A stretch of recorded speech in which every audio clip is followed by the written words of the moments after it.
Hello everybody, it's Dan with Philosophical Fishing. I hope everybody is doing well today. It's been a while since my last video, but you guys have been leaving me so many comments, and Bob Barberino, thank you for tracking your progress and letting us know how you're doing. It's just been awesome to kind of hear you over the last couple of weeks and talk about where you're at and what's going on with you, and a lot of the rest of you, Thomas, Mark, all you guys. It's just been really inspiring for me to read your guys' comments and to see kind of a lot of you where you're at and where you've been, and then just see some progress with you guys. And you guys have been sharing about your windows, and some of you about your waves, and the tough times, and then the times when you feel a little bit of hope and a little bit of inspiration or a little bit of joy. That's been awesome. And I was thinking what would be a helpful video at this point to make. And I thought the concept of acceptance is so huge in benzo withdrawal. I'm sitting here looking into the camera and I'm like, man, I've got this like hair that I was born with. It's like really thick and I don't know what to do with it half the time. It's kind of getting long and it looks a little ridiculous. I have to accept it. It's just my hair. This is the hair I was born with. There's nothing I can do about it. And I know it's a goofy example and whatever. It's just hair. Who cares? But there's just a lot of things in life that I have had to learn to accept and learn how to accept.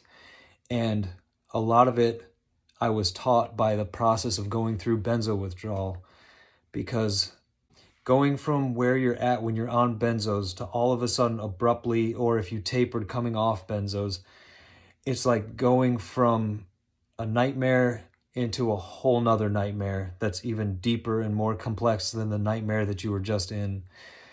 And you sit there thinking, oh my God, am I ever going to get past this? Am I ever going to feel better again? Am I ever going to have my mind back and my spirit back and my soul and my emotions? Am I ever going to just be okay? And it's really, really scary, especially when you're in the middle of the benzo withdrawal, or you have this intense damage to your mind and your brain and your body as a result of the benzos. And it's really, really tough to get those thoughts that can go through your head like, am I ever going to be okay again? Am I ever going to feel normal? And I remember feeling that way a lot. And it was really, really scary, because I thought, I can't keep going on forever like this. I have to experience some sort of healing to get back to at least where I can function enough to hopefully go to work and get a job again and participate in society and be a dad and be a husband and a family member. So I found myself having to practice what I like to call radical acceptance. And radical acceptance is noticing those things that are extremely troubling and the symptoms that are excruciating, and finding some level of okayness with whatever you're going through. Not that that makes it better, not that it makes it go away, but as I saw it, I had basically two choices. One, I could complain and bitch about and focus on all the negativity and everything that was wrong. And if you guys are anything like me, there was a lot that was wrong. I won't go into all my symptoms. I had to learn to shift my focus off of what was wrong and try to put my focus on what was right, or what I could find a little bit of gratitude for in the moment. And I know I've talked about gratitude in previous videos, but it's so important to change the actual physical structure of the brain from complaining to gratitude. And so having this awareness of radical acceptance allowed me to just notice whatever I was experiencing and then divert my attention to some form of gratitude. And it could just be the smallest thing. It could just be, I'm thankful that I have clothes to wear and food to eat today. And that was enough. And, just keep it very, very, very simple. I don't have to go looking for all, these big extravagant things to be grateful for. It's just the very simple things in life. And I still try to do that today and be grateful for the small things, because the small things are not small things anymore. My health, I try not to take for granted at all anymore after having gone through what I went through and having been so physically beaten down and so mentally tortured. To have any modicum of health today, I am very, very grateful for.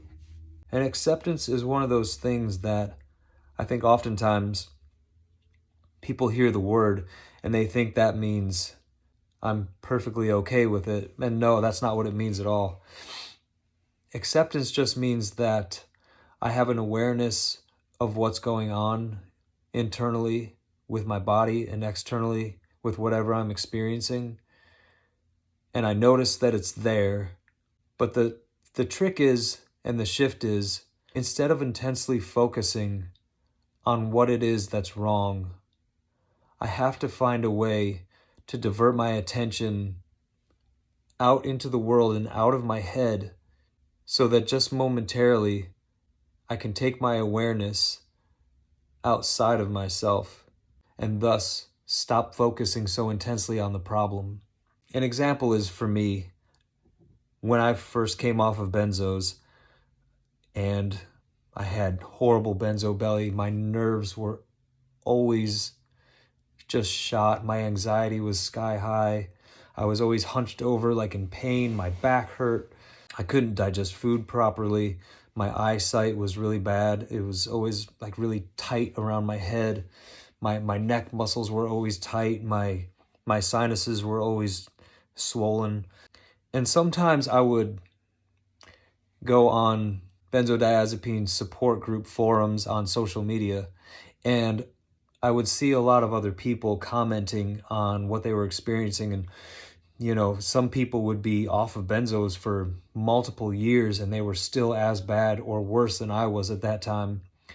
And just seeing something or reading something like that had the ability to just drag me down into the depths of hell, where I just about felt completely powerless and absolutely no hope of healing. And I had to learn pretty quickly that if I was going to put my attention on those things, then I had very little chance of healing. I had to find a different way to cope. And 7 years ago, I don't remember seeing that many success stories or people saying, hey, I was there where you are and now I'm here and I'm doing so much better. There were a couple success stories floating around the internet here and there, but not too many. And so what I did was I just started trying to accept where I was at and know that, yes, here I am. I am damaged right now. I have a lot of things wrong with me in my body, in my brain, in my life.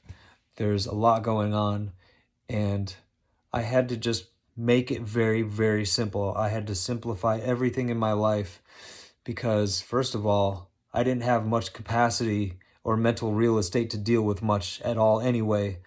I kept a small circle of people around me, my family, a couple friends, and other than that, I had a small part-time job when I was 6 months off of benzos, and I just had to try to keep things very, very easy for myself, because there was not much that I could do in the way of all of a sudden making myself feel better. This whole thing about coming off of benzos and healing, it's really a marathon. It's not a sprint. You have to constantly look at the long game. We do things every single day to try to get better. And some days it's just acceptance. That's all you can do. That's the best you can do. Sometimes it's just, I'm just going to hang on for this day and I'm just going to ride it out, baby. I'm just going to ride it out, man, because there's nothing else that I can do except just be here with it, experience it, and accept that it sucks right now and it's really hard and it's really bad.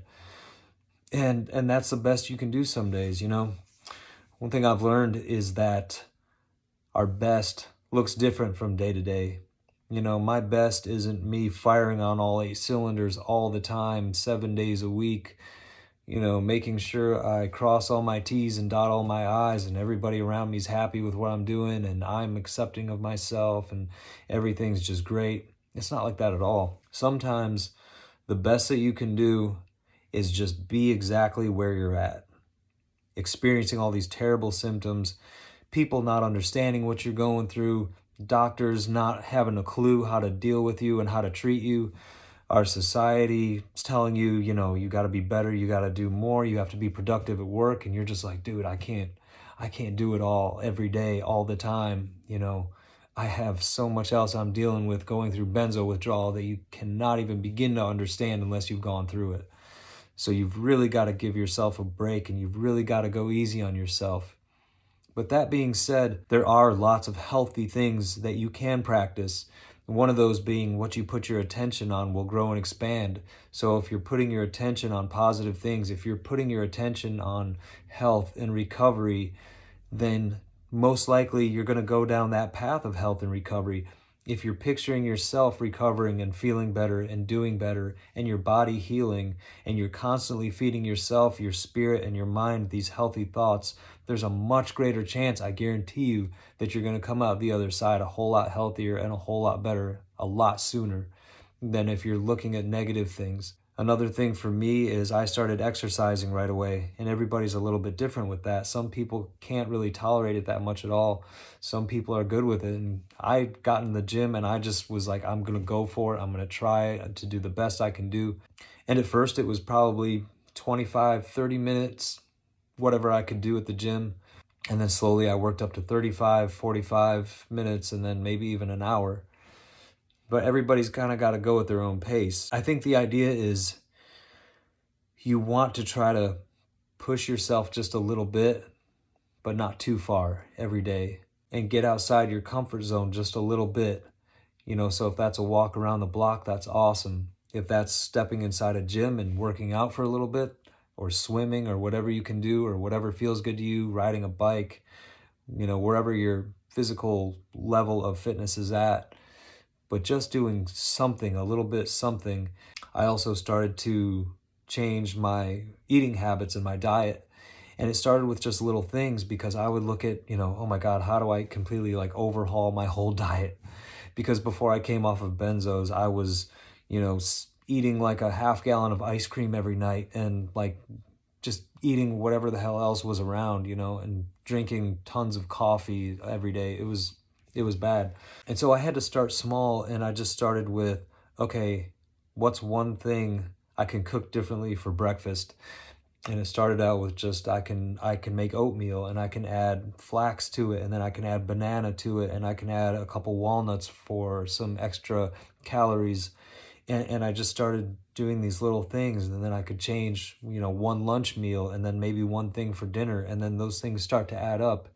The thing is, not, I have a very perfectionistic mind, and I have perfectionism. So, my tendency is to see life kind of black and white a lot of times, and I don't mean to, but I can see things as all good and all bad. So if I haven't completely overhauled my diet in a couple weeks, then I must suck and just, throw the whole thing out the window and let's eat a bunch of crap anyway.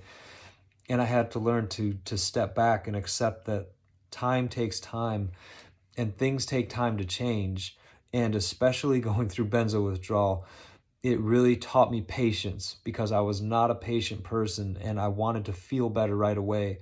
I wanted a magic supplement or a magic pill, or hear the right thing, or read the right thing, or talk to the right person and get the right information, and all of a sudden I was going to feel all better and be cured, overnight. And I had to accept again that that's not how this was going to work. The only way that I could get through this was stepping through the uncomfortability and finding some radical acceptance for where I was, what I was going through, and the process that this journey was going to require for me to come out the other side. Acceptance and patience are going to have to be two of your greatest allies in this journey towards healing. Patience for yourself, patience for the process, acceptance of what you're dealing with, where you're at, what happened, and then just let the journey unfold and take small steps as you can to do healthier things and to incorporate some healthier habits into your life with diet, exercise, and your mind. I also made it a point to read new material and new information. And for me, that came in the way of a lot of books on spirituality and a lot of meditation. Meditation is a huge part of healing for me, and I could probably make a whole nother video just on meditation and the effects of meditation. It's something that I still practice every single day. And there's all different types of meditation, from yoga to silent meditation to guided meditation. If it's something you've never experimented with, I highly suggest it, especially in the early stages of benzo withdrawal. It's so hard to focus on where you're at and to have your mind be quiet enough to give you some peace, because in early benzo withdrawal, your mind is just screaming and it's almost impossible. But if you can kind of incorporate some of these things and learn how to quiet yourself, it's really going to go a long way towards your healing, I promise you. I hope you guys found something in this video helpful. I hope that it's given you some hope. I just want to keep encouraging you guys to just keep going. Keep encouraging each other, you guys, in the comments. I've noticed some people talking back and forth to each other, encouraging each other. That's awesome. That's what this is all about.